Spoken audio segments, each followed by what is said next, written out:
This video provides a brief overview of the basic elements of the ACT matrix. The matrix is a tool that is helpful for increasing our awareness of what we're thinking, feeling, and doing.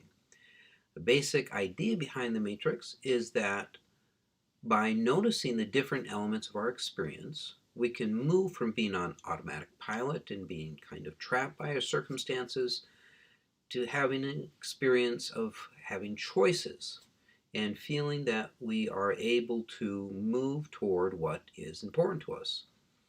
The matrix can help us notice when our mental activity and our actions are getting in the way and causing us more problems than they're solving, and help us to become more flexible and get unhooked from our problem thoughts and experiences, stay connected with the present moment, and be able to move toward what is important to us.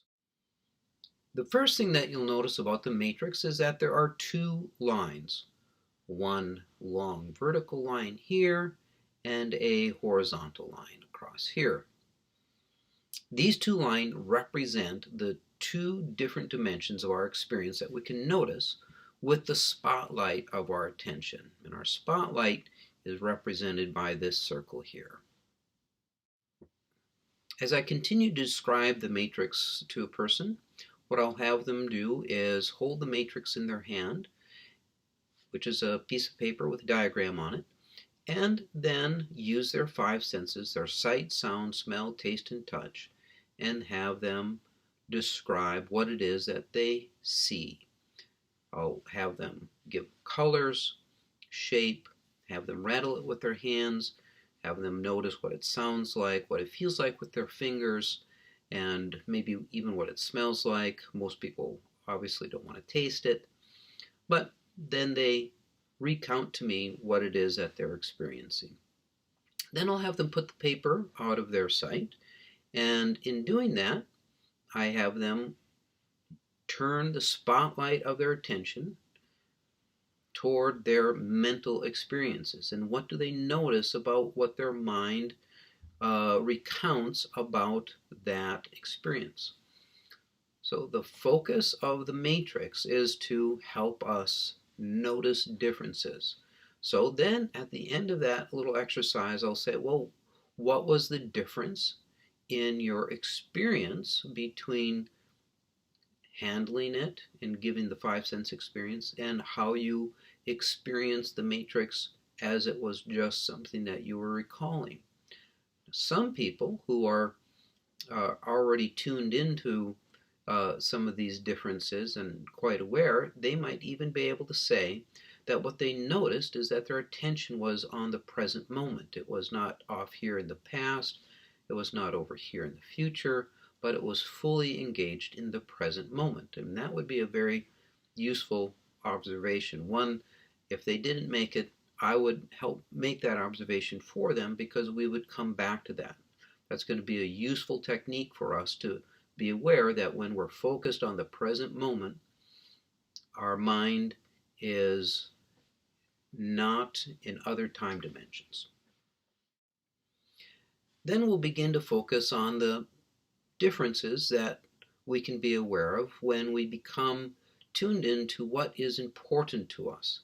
This has to do with our values, the kind of person that we want to be, the kind of people that we want to be with, who is important to us, and we can be drawn toward these experiences because of their inherent worth and value to us. We can also be aware of experiences that we have of wanting to pull away. Experiences show up in our life that are unpleasant and difficult and make us want to shrink back from that and avoid them from continuing. To illustrate this, sometimes I'll use a simple example of a rabbit running through a neighborhood. The rabbit is looking for some meal for that day, and it notices that somebody has planted some lettuce in the backyard, and that rabbit instantly has this sense of being excited and motivated to move in that direction. So it moves off toward that cabbage or lettuce patch in the backyard, and then gets there. And as soon as it gets to the backyard, it notices that there is a huge dog. And that dog is not on a leash or a chain. And all of a sudden, the rabbit is aware of another experience that it has. It has this feeling inside of discomfort and upsetness, and it wants to move away from that dog. And as it begins to move away, and the faster it goes and the further it gets away from that dog, one of the things that is interesting that occurs is that the rabbit's tension internally begins to go down. It no longer has that terrible, awful feeling. So, this is a dimension of life that we all experience on a day-to-day basis.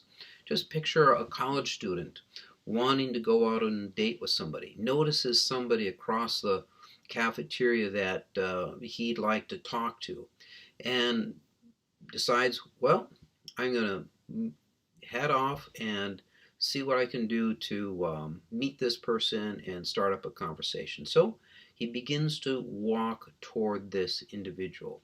And as he is doing that, he notices that something shows up.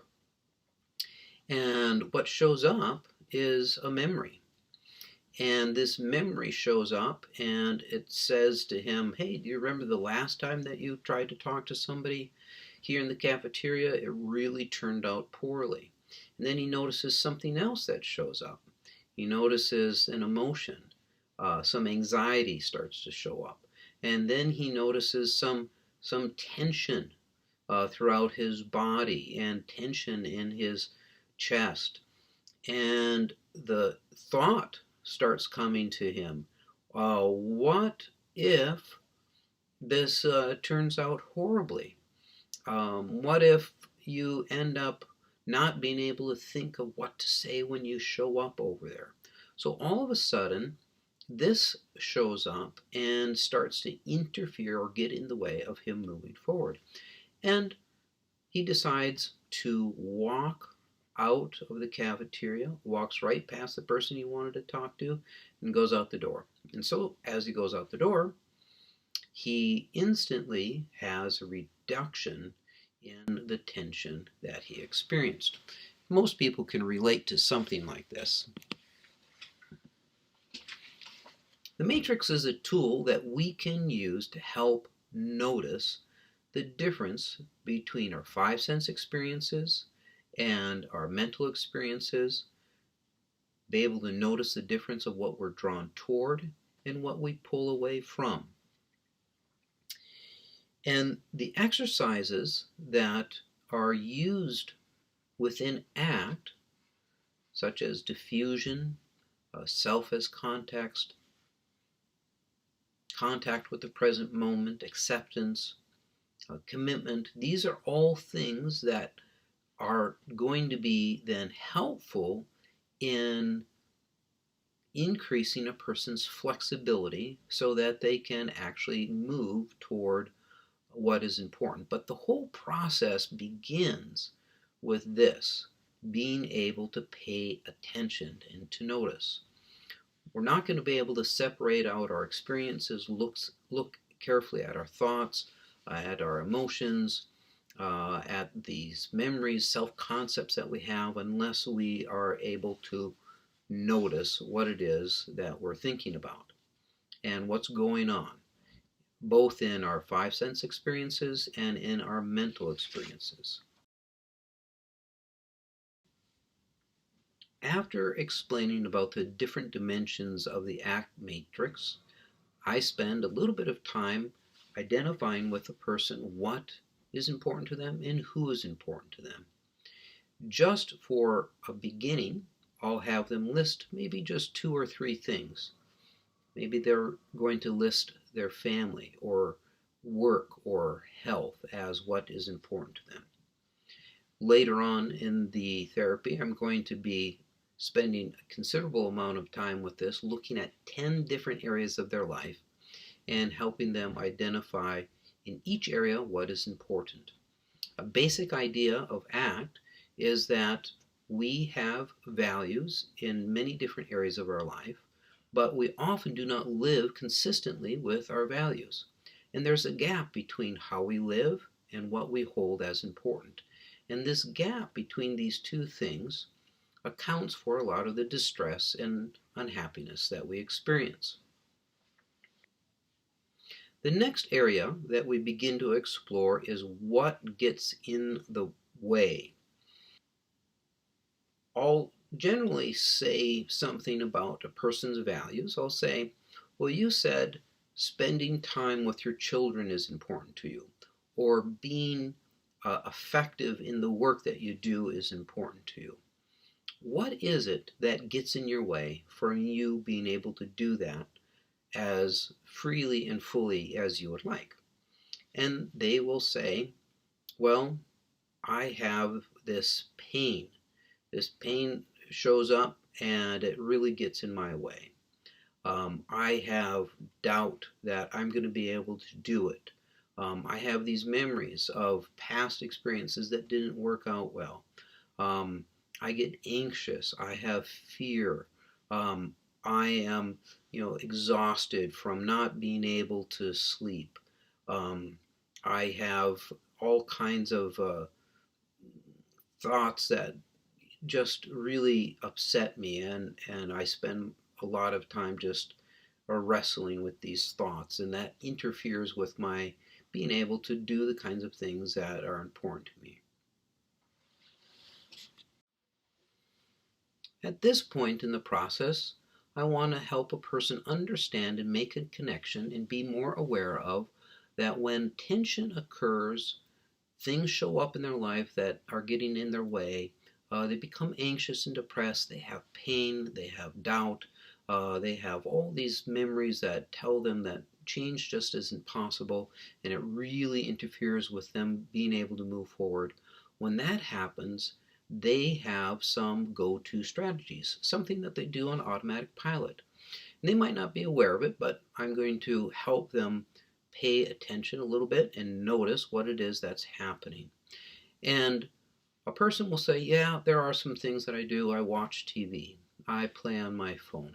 I look at Facebook. I shop on the internet. I shop in stores. I do all kinds of things around the house. I start cleaning. And I just do things, and I just try to, and they'll often use the word distract myself. And I'll write a D down here. And then I say distraction is one of the main things that we do to try to cope. And then some people will say, well, standing is hard for me, so I sit. Sitting is hard for me, so I try to stand. Going to work causes problems, so I avoid that. Going to public meetings, I can't handle that, so I avoid that. Driving is a problem, so I avoid that. So distraction is one thing. Opting out is another thing that we can do. We spend a lot of time thinking. Thinking has the ability to, kind of like distraction, give us something to do, but doesn't really change anything. We end up thinking a lot about our problems, thinking about the pain, blaming ourselves, blaming others, blaming our workplace, blaming maybe even the medical system, or talking. T is for talking as well. It's talking with all kinds of people, experts, other people with problems, looking things up, other people who have had the same kind of problems. And all of this gives us busyness, gives us a sense that we're doing something, but really nothing is changing in the end. And then there's S. S has to do with substances. We can rely on drugs, legal drugs, over-the-counter drugs, illegal drugs, alcohol. We can rely on food. We can rely on sleep and sex and all kinds of things that can temporarily provide some kind of distraction for us. So distraction, opting out, thinking and talking, substances, these are all things that in the end we can rely on for some temporary relief. Then I'll make the point. When this wears off, when you no longer feel the effects of what you've taken, or the distraction is over, the TV show is done, what happens then? They'll say, well, I have this frustration that comes back, this pain that comes back, these memories that come back. And then what happens then? Oh, and then I do this. I go right back to doing what I was doing. And then I'll go, how does that work in the short term? Well, in the short term, it helps. In the long term, what does it do? Well, it really just leaves me stuck again. And what they're not aware of is that what their life begins to consist of is just this ongoing cycle. And we call it the relief cycle. All that happens again and again is that they search for some temporary relief, they get it, but they are back facing their same problem again. Meanwhile, they're not really aware of the fact that all they notice now, this is noticing, all they notice is the struggle. And what is important to them begins to feel very remote, very distant, and they really don't have this sense that life is rich or meaningful, or it's moving forward in any interesting, good, meaningful direction anymore. And so they're stuck. And they really wonder, well, what in the world has to change in order for them to be able to feel like they can move forward again? The next step of the matrix is to focus on what can be done. Now, this is an exciting process for people as they begin to tap into the possibility of change. This experience over here, as we discuss this, of what gets in the way and how they cope, will create a sense of hopelessness. And in ACT therapy, acceptance and commitment therapy, we call that creative hopelessness. We want a person to be able to get to a point where they think, well, this just isn't working. What else is there to do? So we begin to look at what it is that they can do that will move them toward what's important to them. And I always begin with this, that we have this very strong belief that until we get rid of this stuff, we're not going to be able to move forward. Until we stop doing all this stuff, we're not going to be able to make any changes in our life.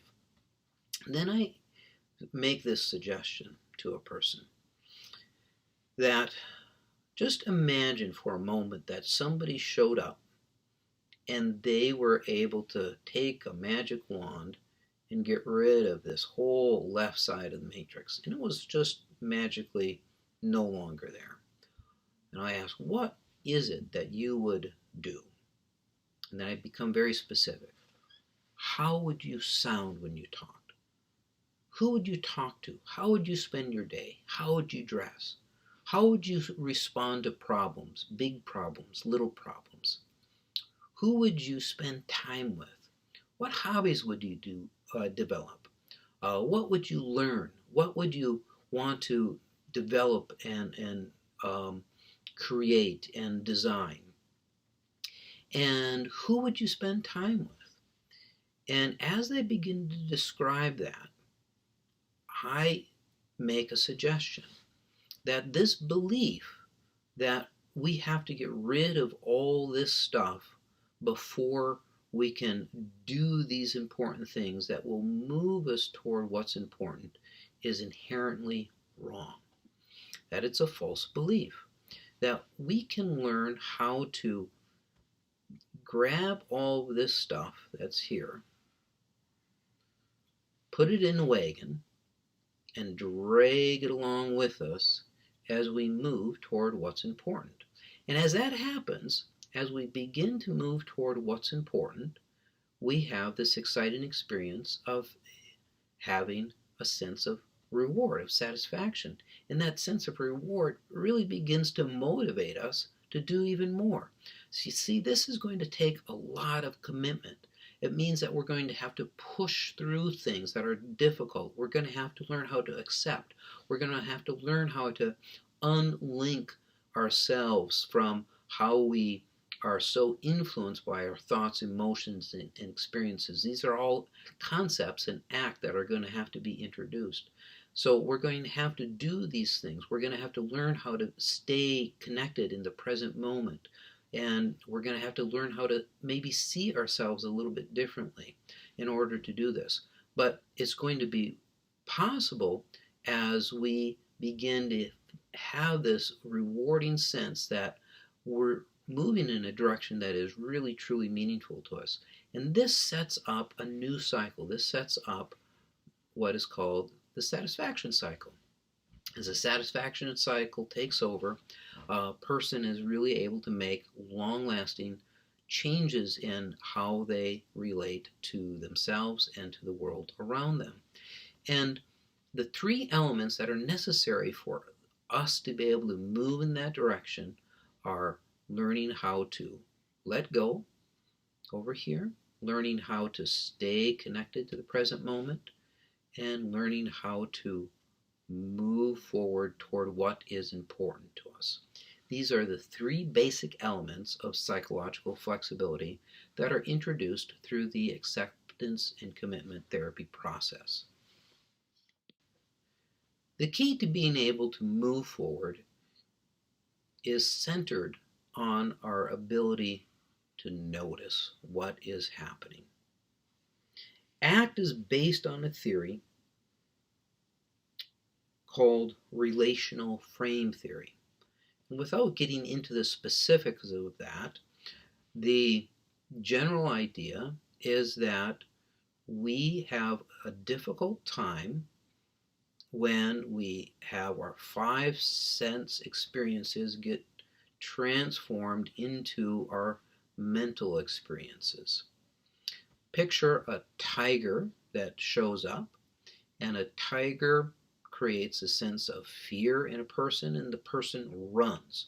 So the tiger is physically present, the person is running. That's all five sense experience activity. Well, our brain is amazing. After a while, looking back on that experience, the person can be just thinking about that tiger. They can experience fear and then start a whole host of fear-related behaviors, even though there is no tiger present. Just think of the last time that it was 2 o'clock in the morning and you were in a quiet, dark room, sleeping, and then something woke you up, and as you began to think, you started focusing a little bit on the things that happened in the day before that were a little bit unsettling. You started thinking about the things that are coming up in the day to come. Then you started thinking about the things that are coming up in this next year. You started thinking about your end of life. And pretty soon, all of a sudden, you're in a very aroused state. You're anxious, you're upset, you might be angry, and you can't stay in bed. You feel like you have to move, and you become extremely distressed. Well, in the five sense experience of that moment, there's really nothing happening. And what has happened is some of these mental experiences have become so distressing that it's difficult to separate out the thoughts and the feelings and the sensations and the urges that we have and how they all influence our behavior in that moment while we're trying to just lay there and fall asleep. But as we use principles of learning how to let go, learning how to stay connected to the present moment, learning how to define what's important to us and move toward the values that make our life rich and meaningful, we're able to have the kind of flexibility that we need to be able to unhook ourselves from the different experiences that we have. And so, a common tool that is used to explain this without getting into the specifics of relational frame theory is that we'll use the word being hooked. And so, we'll talk about how a thought, an emotion, an experience can hook us. Somebody calls us on the telephone. We have to go to a certain place. We picture ourselves walking up a flight of stairs, and all of a sudden, that experience hooks us, and we become influenced strongly by those thoughts, feelings, and internal pictures that we have in a way that we might not really need to be influenced at all if we could learn how to separate out these different elements of our experience and notice them. So this is a little overview of the ACT matrix and how it's a useful tool in introducing the concepts that are shared in the therapy approach called ACT. I hope you found it useful.